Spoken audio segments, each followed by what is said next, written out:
Next అండి, so చాలా classy piece, చాలా బాగుంది. ఫ్యాబ్రిక్ అయితే ఫుల్ సాఫ్ట్ అండి, మంచి సాఫ్ట్ సిల్క్ లో హెవీ అయితే వచ్చేసింది, లైక్ పట్టు ఫ్యాబ్రిక్ అన్నమాట.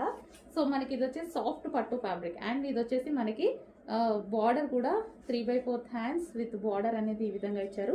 వి షేప్ నెక్ ఇచ్చారు. దీని దుపట్టా అనేది చాలా హైలైట్ చేస్తుందండి. దుపట్టా అంతా వీవింగ్, ఇదంతా వీవింగే, మనకి జరీ వీవింగ్ చాలా క్వాలిటీగా ఉంది. జరీ వీవింగ్ దుపట్టాతో మంచిగా డ్రెస్ కవరప్ చేసేస్తే చాలా సూపర్గా ఉంటుంది. స్ట్రైట్ కట్స్కి ఎక్కువ దుపట్టాతో కవరప్ చేసేస్తాం మనం, ఎందుకంటే లుక్ అనేది ఎక్కువ మనం దుపట్టాని హైలైట్ చేసుకోవాలి వీటిలో. స్ట్రైట్ కట్స్ అంటేనే అవన్నమాట, అందుకోసం నేను అన్ని దుపట్టాస్ హైలైట్ చేస్తాను. సో ఇది వచ్చేసి మనకి wine colour and demanded colour, wine colour fabric అయితే టూ గుడ్ అండి. అండ్ ఇది వచ్చేసి బాటమ్ పార్ట్ కంప్లీట్గా 3 పీస్ సెట్. సో చెక్ చేసి కొంచెం ఫాస్ట్గా